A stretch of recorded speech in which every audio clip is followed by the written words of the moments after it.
এটা মূলত ইফতারটা আনন্দ ভাগাভাগি করা। আমাদের জায়গাটা হচ্ছে আমাদের ইউনিভার্সিটির সকল শিক্ষার্থী বাংলাদেশের নানান স্থান থেকে এখানে আসে আর কি। তো তারা ফ্যামিলির সাথে আনন্দে ইফতারটা করতে পারে না, বাড়িতে একা একা ইফতার করে।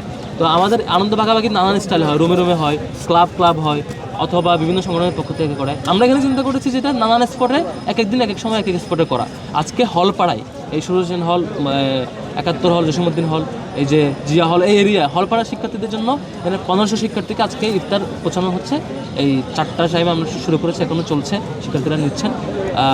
কালকে আবার কার্জনে মাদুরপেতে ইফতার প্রোগ্রাম আছে, সেখানে আবার সায়েন্সের শিক্ষার্থীদের নিয়ে বসে ইফতার করা হবে একসাথে। এক এক দিন এক এক মডেলে আমরা ইফতারগুলো পৌঁছাবো ইনশাল্লাহ।